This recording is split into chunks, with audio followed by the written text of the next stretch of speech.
Episode 21। मैं अपनी झोपड़ी में वापस आया तो पीलू मेरी राह देख रहा था। वो बेहद परेशान था। उसने मुझे और माकोना को फांसी के चबूतरों के पास बातें करते देख लिया था और वो जानता था कि माकोना किसी बहाने किसी भी लड़ाका गुलाम को फांसी पर लटका सकता है। मैंने उसे माकोना और अपने दरमियान होने वाली बातचीत से आगाह किया तो वो और ज्यादा परेशान हो गया। कहीं ये उसकी चाल ना हो सरफरोश। मैं सरामा सेठ के महल में शहजादियों को पढ़ाता रहा और जानता हूं कि सरामा में बड़ी मकरू साजिशें की जाती हैं। अगर माकोना ने मेरे साथ कोई घटिया चाल चली है तो भी मुझे उसके मंसूबे में हिस्सा लेना ही पड़ेगा।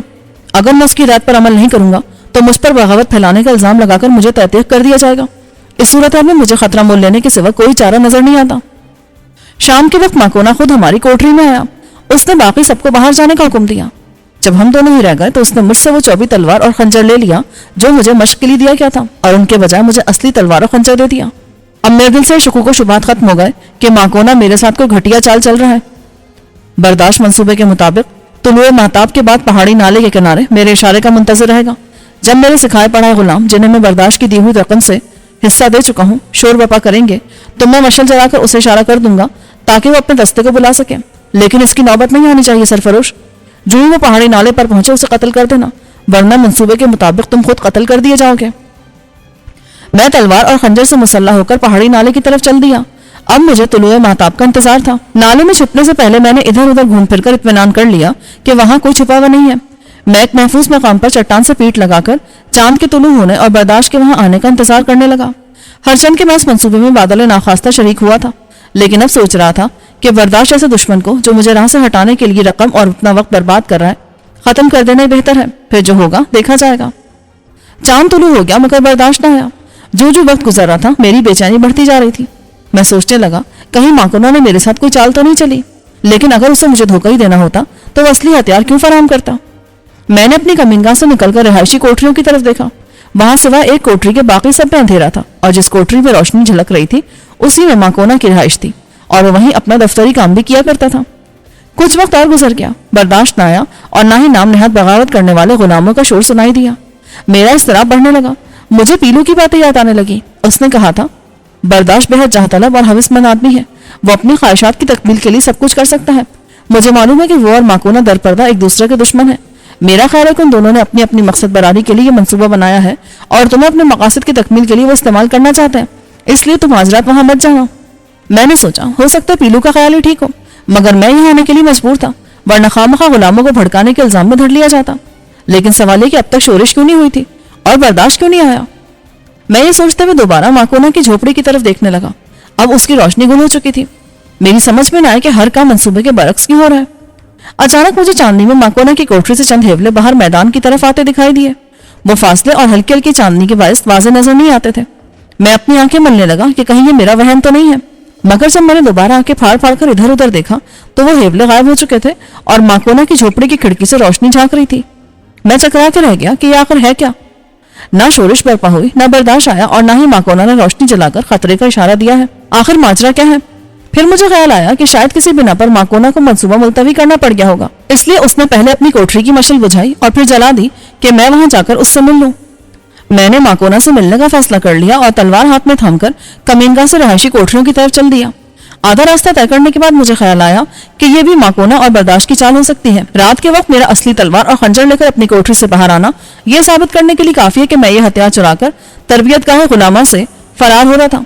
मेरा ये इक़दाम मुझे जीना की सरपरस्ती से महरूम भी कर सकता था। मेरे इस जुर्म की सजा सिर्फ मुझे ही नहीं पीलू को भी भुगतना पड़ जाती, जिसे मेरी वजह से जीना की सरपरस्ती हासिल हो गई थी। लेकिन अब मैं पीछे भी नहीं जा सकता था। अगर माकोना और बर्दाश्त मुझ पर भगोड़े का इल्जाम लगाना चाहते हैं तो मुझे कोठरी से गायब पाकर भी लगा सकते थे। इसीलिए मैं आगे ही आगे बढ़ता चला गया।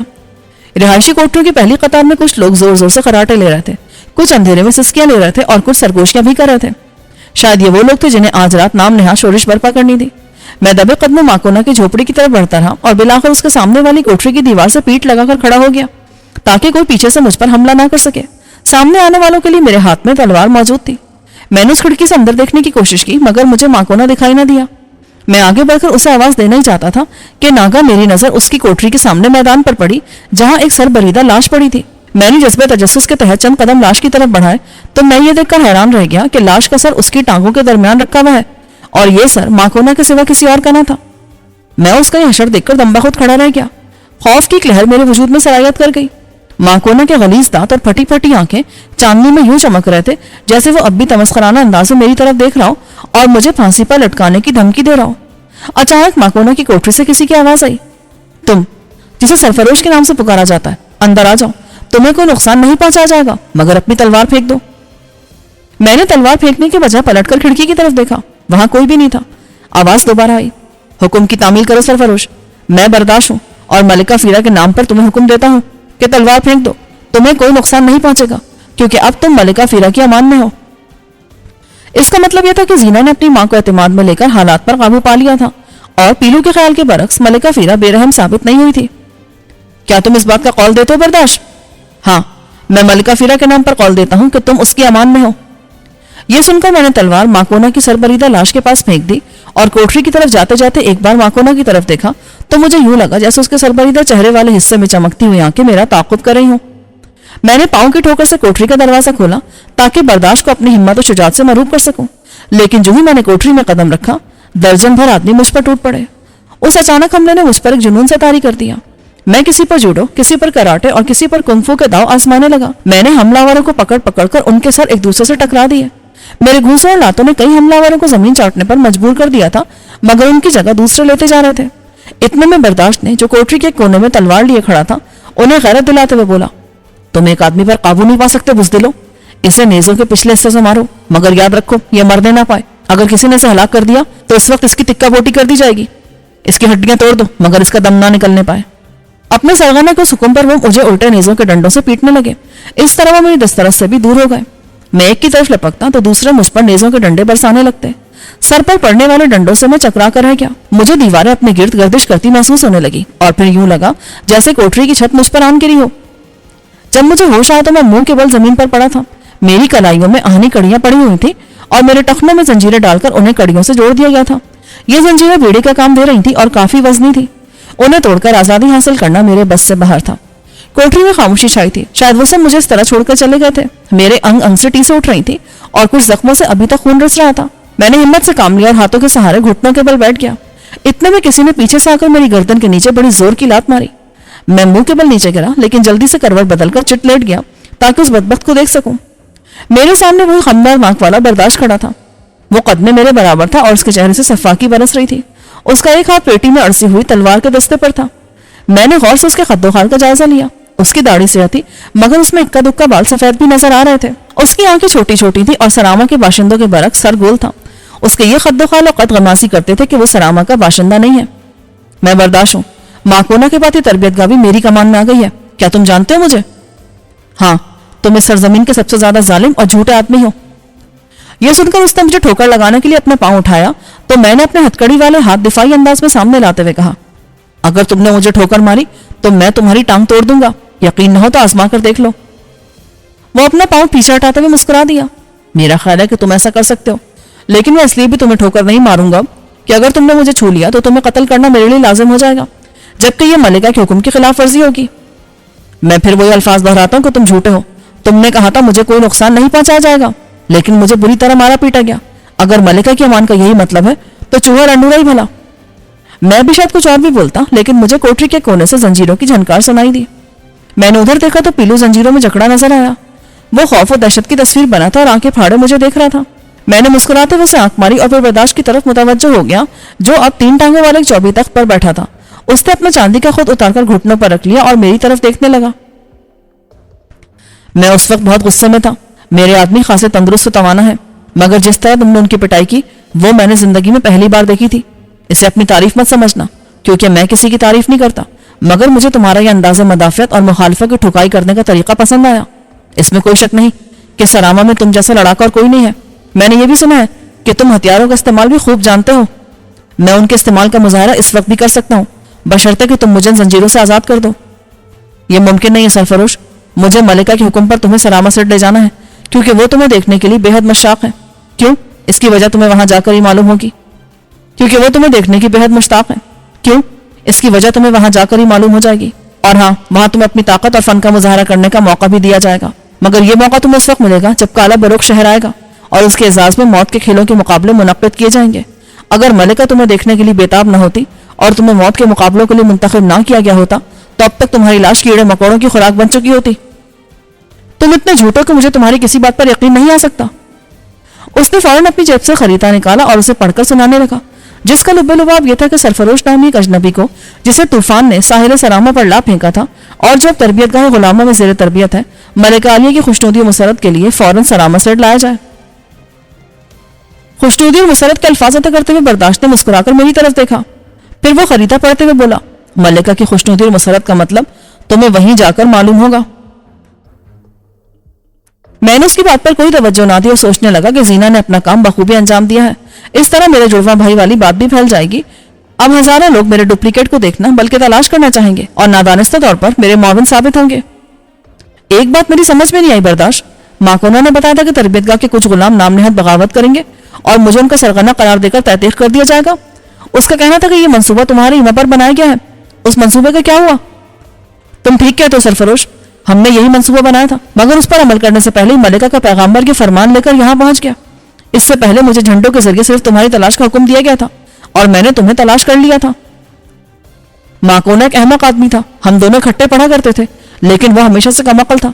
मुझे उसके दूसरे मंसूबे का इल्म नहीं था कि वो क्या करना चाहता है, मगर मुझे उस पर कभी एतमाद नहीं रहा। जिस तरह उसके जासूस मेरे दस्ते में काम करते हैं, इसी तरह मेरे जासूस भी यहाँ मौजूद हैं और वो इस बार माकोना के जासूसों से बरतर साबित हुए। नतीजे में माकोना को अपने सर का नजराना देना पड़ा। तुम भी इसलिए जिंदा हो कि मलिका तुम्हें देखने की ख्वाहिशमंद है, वरना तुम्हारा हशर भी वही होता जो माकोना का हुआ है। मेरा ख्याल है आगे जाकर तुम यही ख्वाहिश करोगे कि काश तुम भी माकोना के साथ ही मर जाते तो ज्यादा अच्छा होता। इतने में उसके दस्ते के कुछ मुसल्ला जवान कोठरी में दाखिल हुए।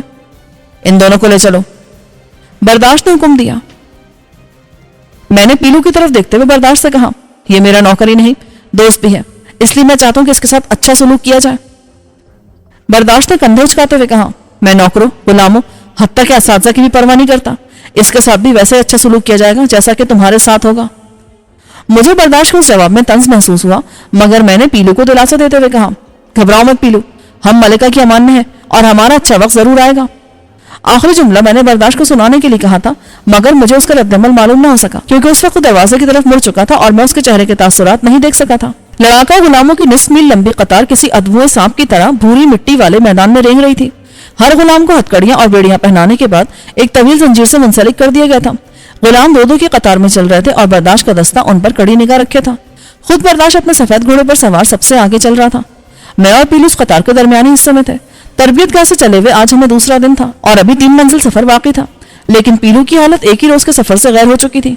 वो कल एक बार गिर पड़ा था और जो गुलाम 3 बार गिर जाता था उसे जंजीर से अलहदा करके बर्दाश्त के सामने पेश कर दिया जाता, जो बजाते खुद उसका मुआयना करता और अगर उसे जिंदा रखना मुनासिब समझता तो उस गुलाम को घोड़ों से खींचे जाने वाली गाड़ी में डाल दिया जाता, वरना वो अपने सिपाहियों को इशारा करता जो उसी वक्त गुलाम को बर्छियां मार मार कर हलाक कर देते और उसकी लाश वहीं फेंक दी जाती। पहले दिन के सफर में 12 बदनसीब गुलामों को यही हशर हो चुका था, इसीलिए मैं पीलू की तरफ से खासा फिक्रमंद था। मुझे उससे बड़ी उनसियत हो गई थी और मैं नहीं चाहता था कि वो बर्दाश्त के अताब का शिकार हो। चुनाचे मैंने उसके करीब होकर जंजीर का बोझ अपने हाथ पर सहार लिया था और उसकी हिम्मत बढ़ाता जा रहा था, क्योंकि वो आज भी गिर चुका था। अब अगर वो तीसरी बार गिर पड़ता तो उसे बर्दाश्त के सामने पेश कर दिया जाता, जो पहले से उसकी ताक में था। खाने पीने के मामले में हमसे बुखल नहीं बढ़ता जा रहा था। उसकी वजह गालिबन ये थी कि गुलामों को चाको चौबंद रखना जरूरी था ताकि वो काले बरूख की आमद पर उसके एजाज से मुनक्किद होने वाले मौत के मुकाबलों में हिस्सा ले सके। मैं अपने हिस्से का कुछ खाना और पानी पीलू को दे दिया करता था ताकि उसकी कुव्वत बरकरार रहे। कभी कभी बर्दाश्त गुलामों और अपने आदमियों का जायजा लेने के लिए पीछे आता था। एक बार वो हमारे करीब से गुजरा तो मैंने पूछा, क्या मैं पीलू को उठा लूं? ये मेरे लिए बहुत हल्का फुल्का है। नहीं, ऐसा करना ममनू है। अगर ये तीसरी बार गिरा तो मैं खुद इसका मुआयना करूंगा। फिर उसने 2 सिपाहियों को बुलाकर उन्हें कुछ हिदायत दी और वहां से चला गया। अब वो सिपाही हमारे साथ साथ चलने लगे। मैंने बर्दाश्त से इजाजत लेकर खामखा मुसीबत मोल ली थी। मैंने पीलू को हिदायत की कि अगर वो गिरने लगे तो पहले मुझे आवाज दे, मैं उसे फौरन संभाल लूंगा।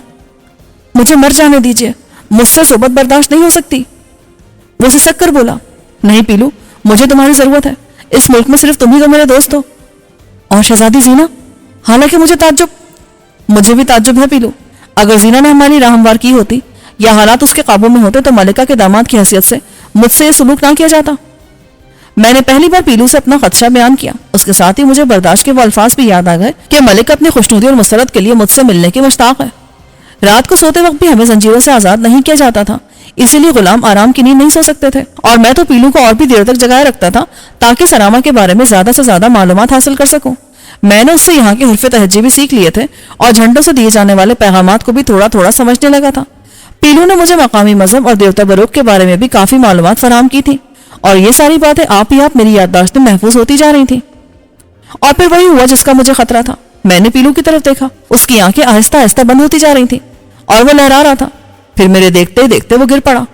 اس کے گرتے شمشیر بردار آدمی تیزی سے آگے بڑھے۔ ان کا انداز ایسا تھا جیسے وہ پیلو کو ٹکڑے ٹکڑے کر کے رکھ دیں گے۔ اس سے قبل کہ ان کی تلواریں پیلو کے جسم تک پہنچتی، میں ان کے سامنے جم گیا۔ تم میں سے کوئی بھی اس کے قریب نہ ہے۔ وہ حقارت آمیز انداز میں ہنس پڑے۔ اتنے میں برداشت بھی گھوڑا دوڑاتا وہاں پہنچ گیا۔ اس نے پیلو کو زمیں بوس دیکھا تو اس کی آنکھیں کسی شیطانی جذبے کے تحت چمک اٹھی۔ پھر جیسے اس کی نگاہ مجھ پر پڑی، اس نے گہری نظر سے میری طرف دیکھتے ہوئے اپنے شمشیر زنوں سے پوچھا، کیا بات ہے؟ تم لوگ یہاں کیوں کھڑے ہو؟ اس گرے ہوئے آدمی کو اٹھاتے کیوں نہیں؟ اجنبی مزاحمت پر آمادہ ہے۔ اوہ، شاید تم جانتے نہیں، یہ مزاحمت بغاوت کے مترادف ہے۔ میں تو تمہیں صرف ایک موقع دے سکتا ہوں۔ اگر تم سامنے سے نہ ہٹے تو تمہارا انجام بھی اس حقیر آدمی سے مختلف نہیں ہوگا۔ یہ کہہ کر اس نے اپنی 3 انگلیاں اٹھا دی۔ میں باری باری اپنی انگلیاں جھکاؤں گا، تیسری انگلی جھکنے تک تمہارے پاس مہلت ہے۔ میرا جسم ٹھنڈے ٹھنڈے پسینے میں بھیگنے لگا۔ اس کی ایک انگلی جھک گئی۔ پیلو اب بھی بے ہوش حرکت پڑا تھا۔ دوسری انگلی بھی جھک گئی اور پھر تیسری انگلی جھکتے ہی تلواروں اور زنجیروں کی جھنکار سے ماحول کانپ اٹھا۔ برداشت کی للکار ہر آواز پر بھاری تھی۔ میری سانس حلق میں جس مقام پر تھی وہیں اٹک گئی اور دل جیسے دھڑکنا بھول گیا۔ یوں لگ رہا تھا جیسے میری سوچیں جم کے رہ گئی ہوں، میرا رواں رواں ٹھٹر گیا ہو۔ پیلو کا وجود اب بھی ساکت پڑا تھا۔ معلوم ہے اس بیچارے کی روح جس سے خاکی سے روٹ گئی تھی یا وہ وقتی طور پر بے ہوشی کی دھند میں ڈوب گیا تھا۔ برداشت نے جیسے ہی تیسری انگلی اٹھا کر مہلت کا وقت ختم ہونے کا اشارہ کیا، اس کے فوراً بعد ہی گویا چاروں طرف سے موت اپنے بھیانک جبڑے کھولے ہماری طرف لپکنے لگی۔ رک جاؤ برداشت، تم جانتے ہو تمہارا یہ پورا دستہ بھی میرا کچھ نہیں بگاڑ سکتا۔ اگر تمہیں یقین نہ ہو تو میری بات عمل کی کسوٹی پر پرکھ سکتے ہو، اور اگر تم سمجھتے ہو کہ میں دروغ بیانی سے کام نہیں لے رہا تو اپنے شمشیر زنوں کو روک لو۔ میری آواز بھی بے پناہ صفاقی تھی۔ غالباً اس سے پہلے سرامہ کے ان باشندوں نے کسی کی آواز میں سی گھنگرج نہیں سنی تھی۔ شمشیر زن یک بیک رک گئے۔ تلواریں بے ہوش پیلو سے کچھ ہی فاصلے پر ساکت ہو گئی۔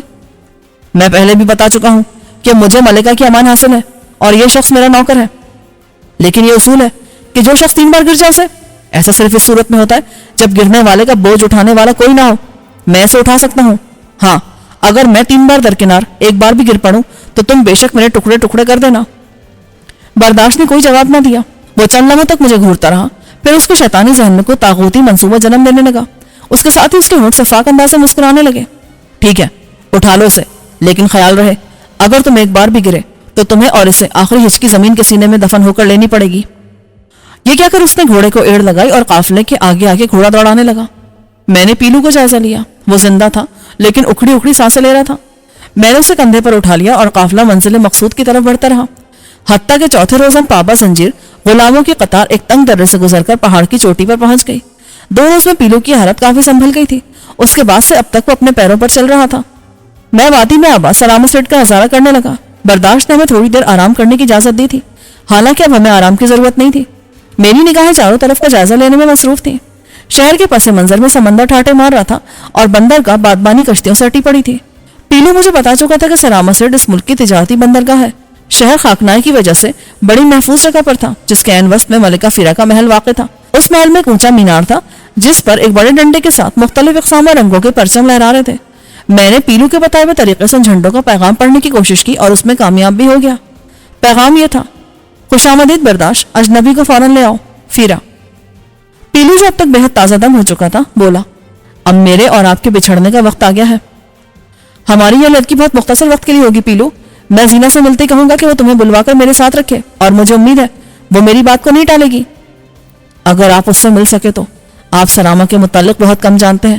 ملکہ بہت سخت مزاج اور ظالم ہے، مگر برداشت اتنی نہیں۔ وہ اپنے حسن اور تخت و تاج کے سلسلے میں بے حد محتاط ہے۔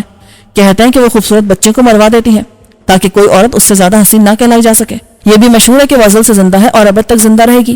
وہ کبھی بوڑھی نہیں ہوگی اور اس کا حسن ہمیشہ اسی طرح قائم و دائم رہے گا۔ بس بس رہنے دو پیلو، یہ نیری بکواس ہے۔ ایسی کہانیاں تو بچوں کو ڈرانے کے لیے سنائی جاتی ہیں۔ اتنے میں گرجدار آواز آئی اور نشیب سے اٹھنے والے زرد رنگ کے کثیر دھوئیں کے ساتھ بدبو پھیل گئی۔ یہ بدبو ایسی تھی جیسے چمڑا اور ہڈیاں جلائی جا رہی ہوں۔ یہ کیسی بو ہے؟ اس نے شہر کی فصیل سے پرے بروق دیوتا کے ایک بہت بڑے مجسمے کی طرف اشارہ کیا جو کم سے کم 100 ہاتھ اونچا ہوگا۔ یہ زرد کثیر دھواں اسی کے منہ سے نکل رہا تھا۔ یہ سلامہ کا آتشی بروق ہے یہ بدبو ہڈیوں اور آگ میں جھونکے جانے والے غلام اور مجرموں کے مردہ اجسام کی ہے۔ جب کالا بروق یہاں آئے گا تو بروق کے لیے قربانیاں دی جائیں گی، غلاموں اور مجرموں کو بروق کی بھینٹ چڑھایا جائے گا، اسی لیے پجاری اس کی صفائی کر رہے ہیں۔ اتنے میں برداشت 6 سپاہیوں کے ساتھ ہمارے پاس آیا۔ چلو سرفروش، شاید شہزادی تمہارے فراق میں ماہیے بے آپ کی طرح تڑپ رہی ہے، اس لیے تمہیں فوراً حاضری کا حکم دیا گیا ہے۔ پیلو کو بھی کھول دو، یہ میرا نوکر ہے، مجھے اس کی ضرورت پڑے گی۔ دوسرا، ہم دونوں ملکہ کی امان میں ہیں۔ ملکہ اس بونے کی امین ہے، اس بزدل بھگوڑے کی جسے اس کی اپنی بیوی نے غلام بنوا دیا تاکہ وہ کسی اور کو اپنا شوہر بنا سکے۔ پھر برداشت پیلو سے بولا، ملکہ عالیہ کو تمہارے اس حسین مردانہ پیکر سے محروم تو رہنا پڑے گا، مگر وہ یہ دکھ برداشت کر ہی لیں گی بونے غلام۔ پیلو نے جھٹکے سے اپنی گردن اٹھائی۔ مجھے غلام مت کہو، میں غلام نہیں ہوں اور نہ ہی کبھی بنوں گا۔ میں پیلو کی ضرورت پر حیران رہ گیا، جبکہ برداشت نے تلوار چپٹی کر کے اس کے سر پہ دے ماری۔ میں برداشت کی طرف لپکا مگر اس کے 3 سپاہی میرے بازوؤں سے لپٹ گئے۔ تلوار چپٹی ہونے کے باعث پیلو کو زیادہ زور کی چوٹ نہیں آئی تھی۔ اس نے آہستہ سے اپنا سر اٹھایا۔ آپ کو بروق کی قسم، میری وجہ سے نہ لڑیں۔ میں نے اپنے آپ پر قابو پا لیا اور سپاہیوں کے ساتھ جاتے ہوئے اسے تسلی دی۔ میں تمہارے لیے جو کچھ بھی کر سکا ضرور کروں گا، مگر ڈرنا نہیں پیلو، اب اسی طرح مرد بنے رہنا۔ میں تقریباً 2 گھنٹوں سے کسی مجسمے کی طرح اس چوکی پر کھڑا تھا جو ملکہ فیرا کے تخت اور اس کے 5 مشیروں کی کرسیوں کے درمیان رکھی تھی۔ ملکہ کے دربار میں لانے سے پہلے مجھے نہلایا گیا اور اس طرح سجایا سنوارا گیا جیسے دلہنوں کا سنگار کیا جاتا ہے۔ میری داڑھی عمدگی سے تراشی گئی، بالوں میں تڑ لگایا گیا اور پہننے کو چرمی لباس اور نفیس جوتے دیے گئے۔ میرے جسم کا اوپری حصہ البتہ بے لباس رکھا گیا تھا۔ ملکہ کو یہ دربار ایک طویل و عریض کمرے پر مشتمل تھا جس کے کھلے دریچوں سے بندرگاہ دکھائی دے رہی تھی۔ کمرے کی دیواریں، تخت کا چبوترا، چوکی اور کرسیاں سب کی سب سنگ سفید کی بنی ہوئی تھی جو سرامہ میں عام تھا۔ ملکہ کی کرسی چبوترے پر رکھی تھی، اس کے سامنے نیند دائرے کی شکل میں اس کے 5 مشیروں کی کرسیاں تھیں جو پجاری تھے۔ درمیان میں وہ چوکی تھی جس پر میں ایک مجرم کی طرح کھڑا تھا۔ ملکہ کی رنگت دودھ کی طرح سفید تھی مگر بال گہرے سیاہ تھے۔ وہ بلا شبہ بے حد حسین تھی۔ اس کے جسم میں چہرے سے اس کی عمر کا اندازہ نہیں کیا جا سکتا تھا۔ جوان بیٹیوں کی ماں ہونے کے باوجود وہ خود نوجوان نظر آتی تھی، اور شاید اسی لیے اس کے متعلق یہ روایت مشہور تھی کہ نہ وہ کبھی بوڑھی ہوگی اور نہ ہی اس کے حسن کو زوال آئے گا۔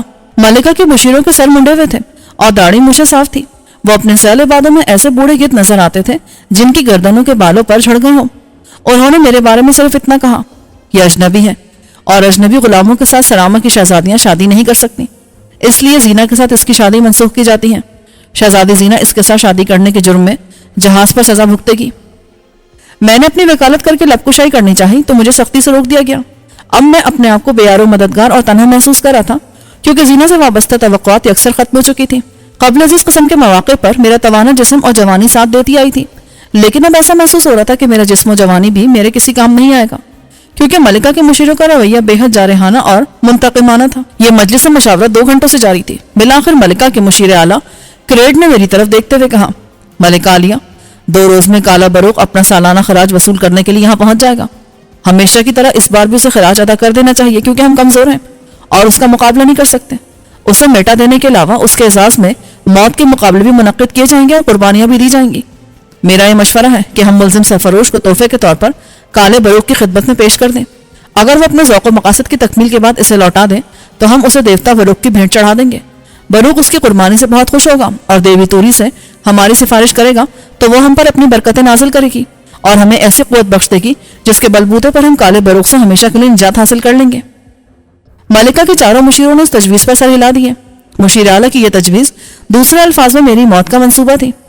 میں نے ملکہ کی طرف دیکھا، اس کے حسین سراپے نے میری دلی حالت تہ و بالا کر دی تھی، لیکن دوسرے لمحے میری توجہ جواہرات سے مرصع اس نازک سے عصا کی طرف مبذول ہو گئی جو اس نے اپنے دائیں ہاتھ میں تھام رکھا تھا۔ وہ اسی عصا سے اپنے مشیر اعلیٰ کی طرف اشارہ کرتے ہوئے بولی، تم سوچے سمجھے بغیر بولنے کے عادی ہوتے جا رہے ہو بڑے میاں۔ تمہاری تجویز ملک و قوم کی بدخواہی کے مترادف ہے۔ کالے بروق کو خراج دینا مجھے بھی پسند نہیں، لیکن تم اچھی طرح جانتے ہو کہ وہ کئی سالوں سے معاہدہ توڑنے اور ہم پر حملہ کرنے کے بہانے ڈھونڈ رہا ہے۔ اگر اسے شک ہو جائے یا تمہاری تجویز کی بھنک بھی پڑ جائے تو وہ ہم پر فوراً حملہ کر دے گا۔ کریٹ نے ملکہ کی اس بات پر ندامت سے سر جھکا دیا۔ میں اپنی غلطی پر معذرت خواہ ہوں ملکہ، لیکن میرا خیال تھا کہ اس طرح ہم سرفروش۔ بس خاموش ہو جاؤ کریٹ، سرفروش کے سلسلے میں مجھے تمہاری تجویز سے اتفاق نہیں ہے۔ میں آپ کی توجہ ماکونہ کی طرف دلانا چاہتا ہوں ملکہ عالیہ۔ کریٹ نے پھر بولنا شروع کیا، آپ بخوبی جانتی ہیں کہ وہ ایک محب وطن افسر تھا مگر کپتان برداشت اسے قتل کرنے پر مجبور ہو گیا۔ کیوں؟ اسی لیے کہ وہ اسی سرفروش کے بہکاوے میں آ گیا تھا، اسی نے اسے بغاوت پر اکسایا تھا، اسی لیے ہمیں بہر طور اسے ٹھکانے لگا دینا چاہیے۔ مجھے مشیر اعلیٰ کی بات سے یہ اندازہ کرنے میں دیر نہ لگی کہ وہ برداشت کا ساتھی ہے، چنانچہ میں نے بے ساختہ ملکہ کی طرف دیکھا جو عصا سے کھیلتے ہوئے میری طرف ہی دیکھ رہی تھی۔ ایک لمحے کے لیے ہماری نظریں ملی تو مجھے اس کی آنکھوں میں ایک عجیب سی چمک دکھائی دی۔ مجھے اس چمک کا صحیح مفہوم معلوم نہ ہو سکا۔ یہ چمک مجھے پھانسی کے پھندے تک بھی لے جا سکتی تھی اور میں ملکہ کی خوابگاہ تک بھی پہنچ سکتا تھا۔ وہ میری طرف اشارہ کرتے ہوئے کریٹ سے بولی، تم چاہتے ہو کہ اسے موت کے گھاٹ اتار دیا جائے؟ جی ملکہ عالیہ۔ ملکہ نے آنکھیں موند لی اور عصا سے کھیلتے ہوئے کچھ سوچنے لگی۔ اب میرے لیے سمجھنا مشکل نہ تھا کہ برداشت اور کریٹ کی سازش کامیاب ہو گئی ہے اور ملکہ میری سزا کے متعلق غور کر رہی ہے۔ چند لمحہ بعد وہ بولی، میں نے فیصلہ کیا ہے کیسے؟ یہ کہہ کر اس نے میری طرف اشارہ کیا۔ موت کی سزا نہیں دی جائے گی کیونکہ یہ اجنبی ہے اور قانون میزبانی کے تحت اسے تحفظ حاصل ہے۔ لیکن اب قانون میں ترمیم کرنے کی مجاز نہیں ہے ملکہ عالیہ۔ مشیر اعلیٰ بولا، اگر آپ اسے موت کی سزا نہیں دینا چاہتی تو پھر کالے بروق کو تحفے میں دے دیجئے۔ تمہارے خیال میں یہ کوئی اچھا تحفہ ثابت ہوگا؟ جی ملکہ۔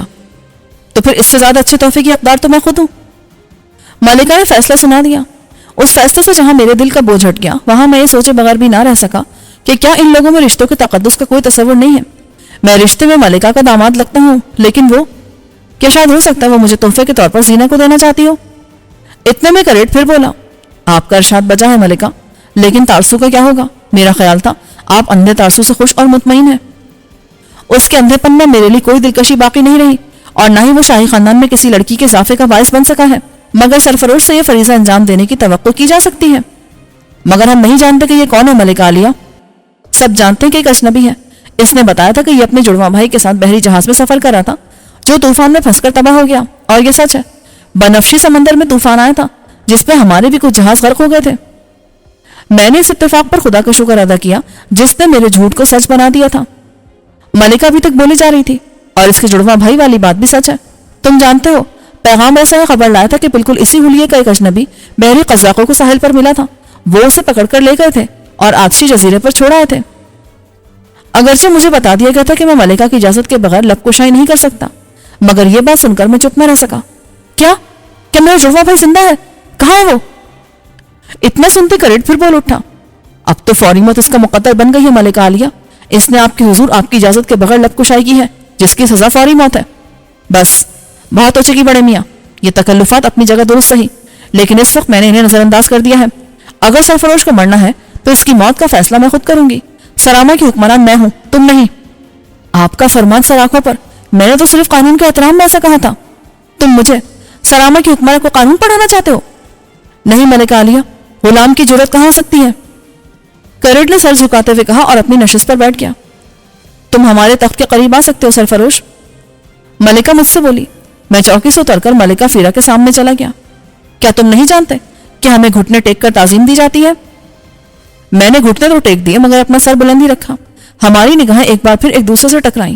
وہ مجھے پسندیدگی سے دیکھتے ہوئے بولی، تم جسامت میں تارسو سے دگنے ہو، لیکن میرا خیال ہے کہ پھر بھی اسے قتل کرنا تمہارے لیے بہت مشکل ہوگا۔ وہ چونکہ اندھا ہے اس لیے تم بھی اندھے بن کر اس کا مقابلہ کرو۔ انصاف کا تقاضا ضرور پورا کیا جائے گا۔ یہ سن کر دہشت کی ایک لہر میرے رگوں پہ میں دوڑ گئی۔ وہ مجھے اندھا کرنا چاہتی تھی۔ میں نے اپنی دہشت پر پردہ ڈالنے کے لیے کہا، کیا میرا بھائی زندہ ملکہ عالیہ؟ وہ کہاں ہے؟ اسے کیسے تلاش کیا جا سکتا ہے؟ میں نے یہ نہیں کہا کہ وہ زندہ ہے، میں نے کہا تھا کہ بحری قزاق اسے آتشی جزیرے پر لے گئے ہیں۔ وہاں کوئی زندہ نہیں رہ سکتا کیونکہ وہاں پانی نہیں ملتا اور سورج یوں آنکھ برساتا ہے جیسے بروق کے منہ سے شعلے نکل رہے ہوں۔ ان باتوں سے مجھے یہ تو پتہ چل گیا تھا کہ میرا ڈپلیکیٹ بھی اسی سرزمین پر منتقل ہوا ہے۔ اب یہ معلوم کرنا تھا کہ وہ زندہ ہے یا نہیں، اور وہ آتشی جزیرہ سرامہ سیٹ سے کتنا دور ہے، وہاں کیسے پہنچا جا سکتا ہے۔ چنانچہ میں نے کہا، میں اپنے بھائی گومروش کو تلاش کرنا چاہتا ہوں ملکہ۔ ہم زندگی بھر ایک دوسرے کے ساتھ رہے ہیں، اگر اس کے زندہ رہ جانے کا امکان ہے تو میں آپ سے التجا کرتا ہوں کہ مجھے اس کے پاس جانے کی اجازت دی جائے۔ ملکہ کے مشیر سرگوشیاں کرنے لگے۔ وہ مسکراتے ہوئے بولی، میرا خیال ہے کہ وہ زندہ نہیں بچا ہوگا، اور اگر بچا بھی ہے تو میں تم اسے تلاش کرنے کی اجازت تب تک نہیں دوں گی جب تک تم تارسو سے مقابلے کے بعد مجھے اتنا خوش نہیں کر دیتے کہ میں تمہاری التجا ٹال نہ سکوں۔ آپ کا خوش کرنا مجھے اپنی بھائی کی زندگی سے بھی زیادہ عزیز ہے ملکہ محترمہ، لیکن ایک اندھے آدمی کو قتل کرنا میرے نزدیک گناہ عظیم ہے۔ تم اس اندھے کو نہیں جانتے سرفروش، وہ اندھا 3 آدمیوں کو قتل کر چکا ہے جو اس کی جگہ لینے کے آرزومند تھے۔ اگر اس نے تمہیں بھی قتل کر دیا تو مجھے افسوس ہوگا۔ پھر وہ اپنے مشیروں سے مخاطب ہوئی، سرفروش اور تارسو کے مقابلے کا فوراً انتظام کیا جائے۔ میں دیکھنا چاہتی ہوں کہ آج رات میری خدمت گاہ میں کون آتا ہے، سرفروش یا تارسو۔